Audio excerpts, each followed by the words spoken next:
Ayesha's healthy kitchen থেকে আপনাদের জন্য একটা কোপ্তা রেসিপি নিয়ে চলে আসলাম। আজকে কি বানাবো বলেন তো? এটা হচ্ছে চিতল মাছের লেজ। এই চিতল মাছের লেজটা দিয়ে আজকে আমি কোপ্তা তৈরি করব এবং খুবই মজার এই খাবারটা আপনারা চায়ের সাথে বিকালের স্ন্যাক্স হিসাবে খেতে পারেন অথবা ভাতের সাথে পোলাওর সাথে অসাধারণ। তো সাথেই থাকুন, দেখিয়ে দিচ্ছি কিভাবে চিতল মাছের কোপ্তাটা তৈরি করতে হয়। তো শুরুতেই এটাকে আমি পাটায় কিভাবে মাছটাকে চামড়া থেকে বা ভিতর থেকে বের করে নিয়ে আসবো সেটাই আপনাদেরকে দেখিয়ে দিচ্ছি।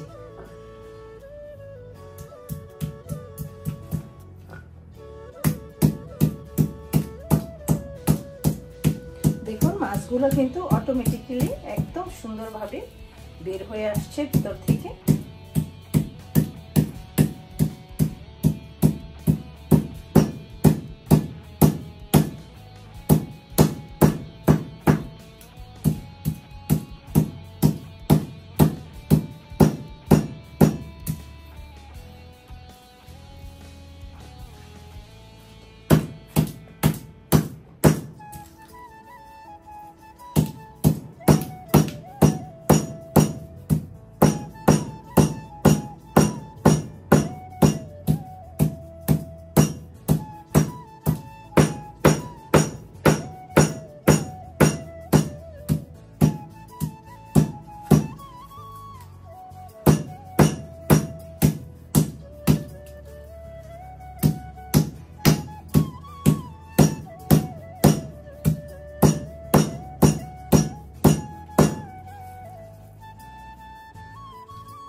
কিগুলো কি সুন্দর বের হয়ে আসছে।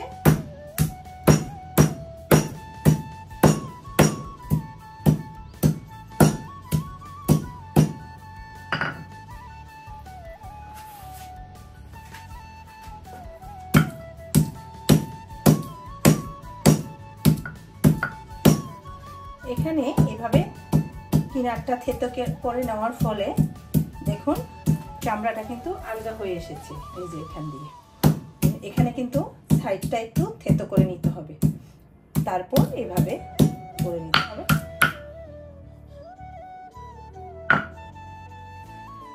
এবার দেখুন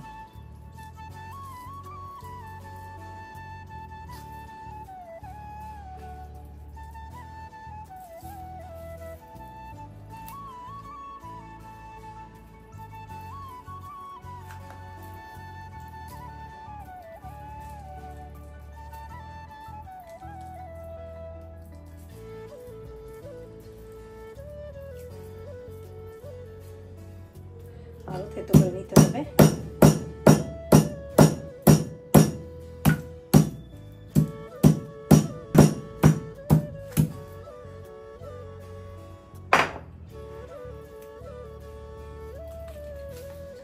মাছের ভিতর থেকে মাছ বের করে নেওয়া একটু কষ্টকর, কিন্তু খেতে কিন্তু ভীষণ মজা। এই কষ্টটুকু করতে পারলেই এই মজার কোপ্তাটা আপনি বানিয়ে খুব মজা করে খেতে পারেন। একটু কাটা থেকে মাছটা ছড়ানোটাই একটু কষ্ট।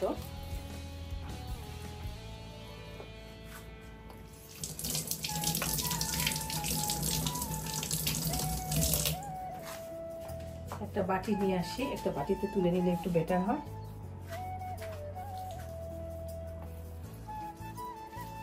এই দেখুন কি সুন্দর আস্তে আস্তে লেজটাকে দেখুন সাইড করে ফেললাম।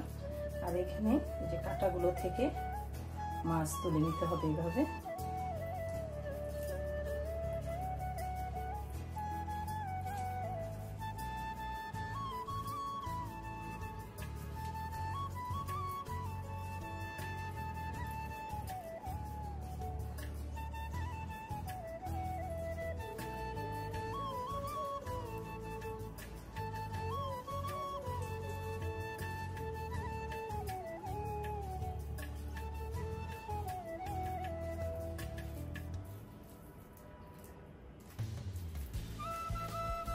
কাঁটাগুলোকে একদম তুলে নিলাম চামড়া থেকে।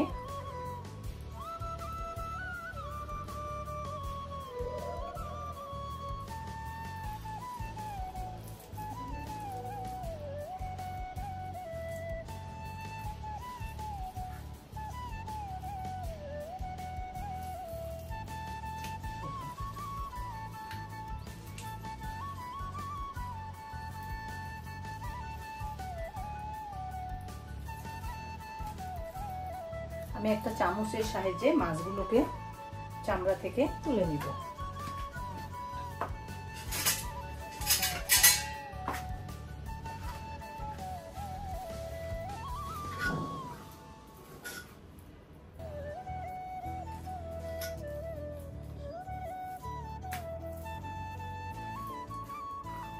না কেমন শিখতেছো তুমি? নেক্সট টাইম তুমি কিন্তু আমাকে বানিয়ে খাওয়াবা। আমি আর এই কষ্টটা করতে চাচ্ছি না। এই কোফতা খেয়েছো কখনো এইভাবে? তাই কিন্তু বানাতে পারো না, তাই না? পারো। ফলি মাছ তো আমি বানিয়ে শিখাইছি তোমাকে। সব ঠিক আছে? দেখো তো ভিডিও হচ্ছে, টিপ তো আছে তো না? দেখুন কি সুন্দর তুলে নিলাম। এখন মাঝখানে যে কাঁটাটা সেটাও আমি কিন্তু উঠায় ফেলবো।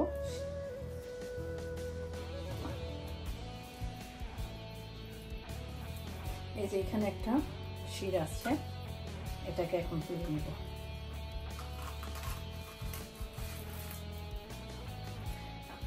আপনি চাইলে এই লেজের এই অংশটুকু রেখে দিতে পারেন।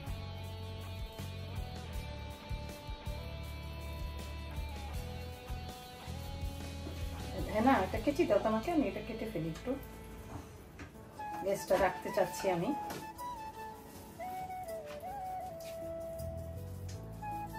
এই তো চামড়াটা উঠে আসলো।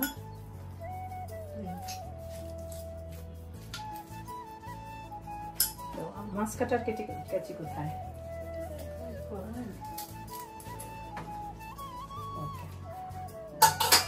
এই যে কাঁটাটা উঠিয়ে নিয়ে আসলাম আর লেজটা রেখে দিলাম, কারণ যেহেতু আমি মাছটাকে ভাজবো পুরো লেজটাকে ভেজে নিব, তাই আমি চামড়াটা রেখে দিলাম।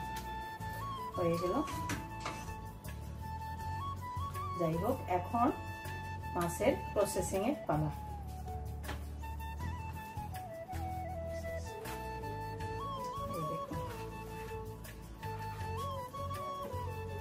একদম এখানে কিন্তু কোনো কাটা নেই, একদম সুন্দর করে বেছে নিয়েছি।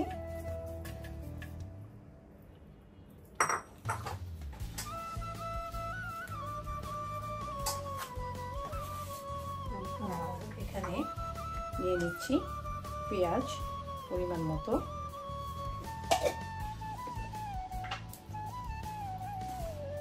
নিয়ে নিচ্ছি কাঁচামরিচ কয়েকটা। ঝালটা পরিমাণ করে কিন্তু দিতে হবে, যে যেমন ঝাল খাবেন ঠিক সেভাবে করেই দিবেন। এখানে দিয়ে দিচ্ছি লবণ, সব কিছুই নিজের পরিমাণ মতো করে দিবেন। এরপর এখানে দিয়ে দিচ্ছি একটু রসুনের পেস্ট, যেহেতু এটা মাছ অবশ্যই দিতে হবে, তবে খুব বেশি না, পরিমাণে সবই কম কম, কারণ এটা ভাজা হবে, বেশি দিলে কিন্তু এটা গন্ধ হবে। খুবই সামান্য পরিমাণ একটু আদা বাটা দিয়ে দিলাম। আর এখানে দিব একটু হলুদের গুঁড়ো, একদম একদম সামান্য পরিমাণ হলুদের গুঁড়ো দিয়ে দিচ্ছি। আচ্ছা, আর এখানে দিয়ে দিব মরিচের গুঁড়ো, একটু মরিচের গুঁড়ো ফ্লেভারের জন্য আসলে। এই দেখুন সামান্য পরিমাণ, দেখা যায় সামান্য পরিমাণ একটু মরিচের গুঁড়ো দিলাম। আর এটা হচ্ছে ধনিয়ার গুঁড়ো।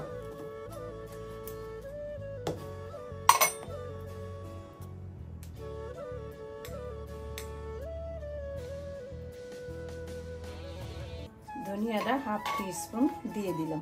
দেখা যায় এটা, কে দেখো তো।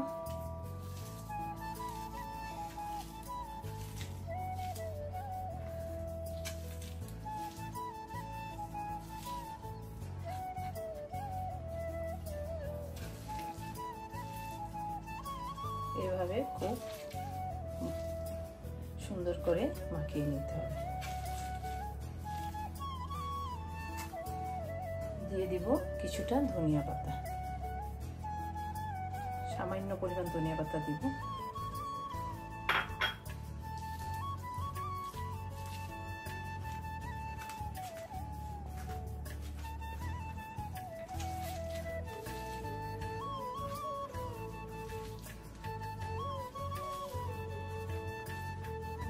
লবণ পরিমাণটা ঠিক আছে, ঝালও ঠিক আছে। তো এবার মাছটাকে খুব সুন্দর করে মাখিয়ে নেব। ধনিয়া পাতা দিয়ে দিছি। বেশি দিলে ভালো লাগবে না, সবকিছুর একটা পরিমাণ আছে। এখন ধনিয়া পাতা যদি আমি খুব বেশি দিয়ে দিই, মাছের যে একটা ফ্লেভার আছে সেটা পাবো না তুমি। এই জন্য সব কিছুই পরিমাণ করে দিতে হবে। আমি এখানে কিন্তু কোনো জিরা ব্যবহার করি না, কোপ্তায় জিরা দিলে ভালো লাগে না। ধনিয়ার গুঁড়াটা একটু বেশি পরিমাণে দিতে হয়। খুব সুন্দর করে মাখিয়ে নিলাম।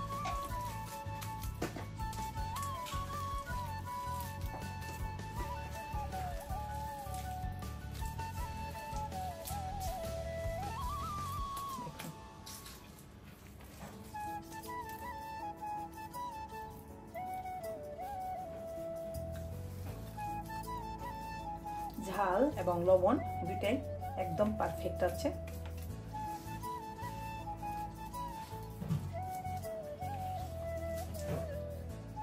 আমার ভিতরের পুরটা রেডি। এখন এটার ভিতরে ভরে দিব।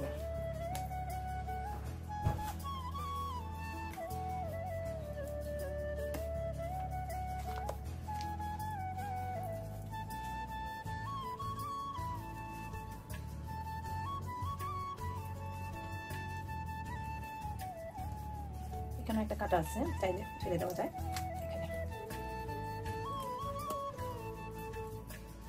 এখন একদম ঠিক আছে, খুব সুন্দর।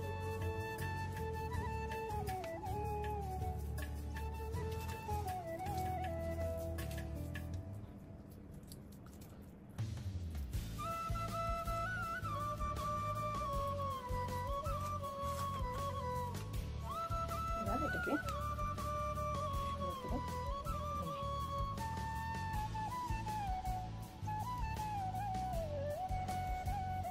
হ্যাঁ না, এখানে একটু হলুদ দাও আমাকে, হলুদ আর মরিচের গুঁড়ো দাও।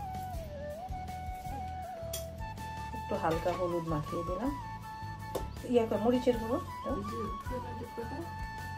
কালারটা সুন্দর আসে। অল্প মরিচ দেখুন, আবার কি সুন্দর হয়ে গেল লেসটা। এখন আমি ডুবো তেলে এই লেসটাকে ভেজে নেব। চল, হাতটা একটু ধুয়ে নিচ্ছি, দাও এটা।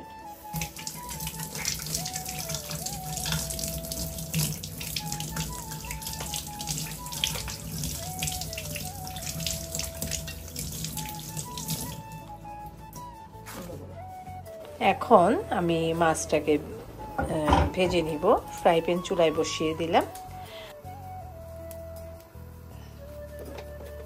তেলটা গরম হয়ে যাওয়ার পর মাছটাকে সুন্দর করে দিয়ে দিচ্ছি। এবার অল্প জালে খুব সুন্দর করে আস্তে আস্তে কোপ্তাটাকে ভেজে নেব। এবার এটাকে খুব সুন্দর করে উল্টে দিব।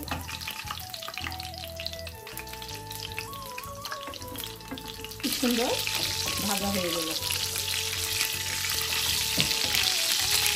এইভাবে লাল লাল করে খুব সুন্দর করে ভেজে নিতে হবে।